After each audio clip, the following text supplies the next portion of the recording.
Ce soir, c'est sur une phrase de Pierre Desproges que je vais ouvrir cette chronique. Pierre Desproges qui nous dit « La seule certitude que j'ai, c'est d'être dans le doute ».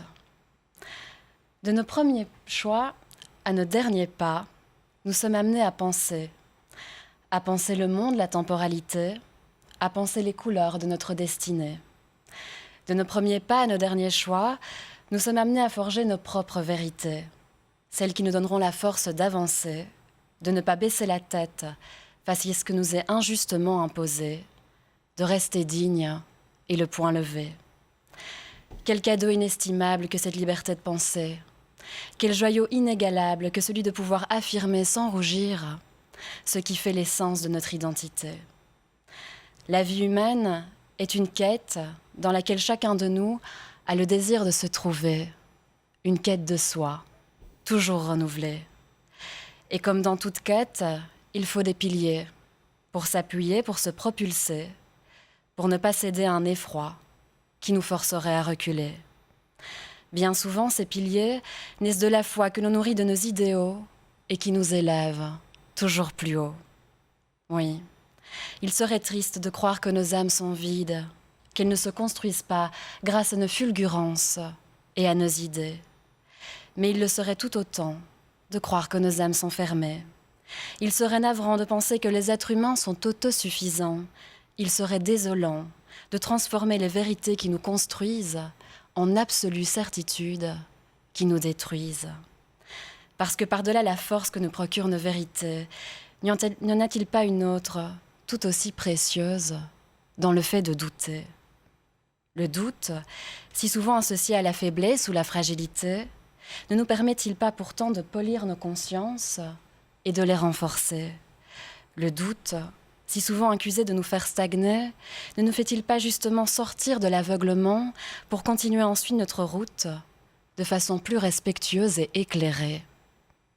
Si les plus belles œuvres ont d'abord été des brouillons, criblés de ratures, déchirés, 1000 fois recommencés, comment pourrait-il en être autrement de nos choix, de nos voies, de nos trajectoires et de nos espoirs? Est-il vraiment honteux de prendre le temps de s'arrêter, de tâtonner, d'être ébranlé par l'autre et même de rencontrer ce qui nous est étranger?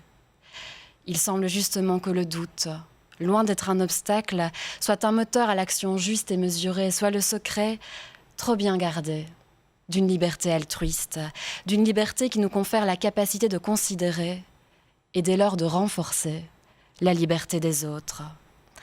Et si le doute pouvait nous permettre de réinventer collectivement notre société? Parce qu'à mesure que notre monde balbutie et bascule, il semble que plus aucune place ne soit laissée à la nuance et au recul. L'heure tourne sans cesse et nous retourne, tout nous presse et nous oppresse.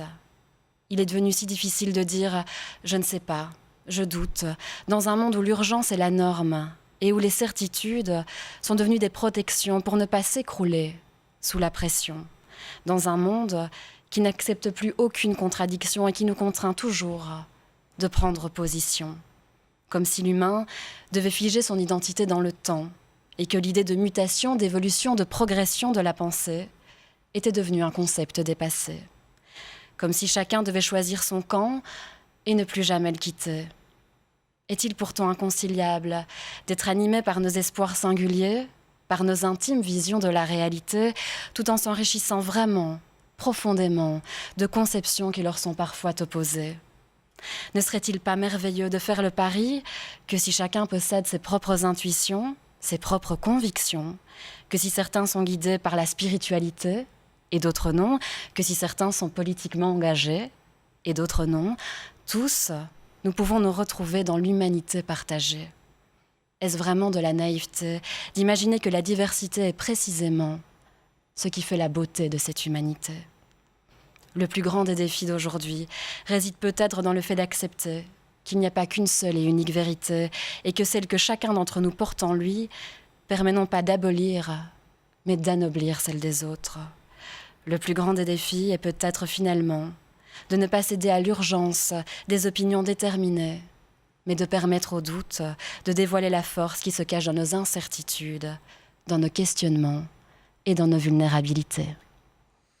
Safia Westphal, qui, comme tous les lundis, vient conclure cette émission tout en douceur, autant sur le fond que sur la forme. Merci beaucoup, Safia. Merci, Cette chronique Jim. droit de cité qui est donc disponible évidemment sur les réseaux sociaux d'Hélène 24, sur le site d'Hélène 24, et c'est tous les lundis dans Les Visiteurs du Soir.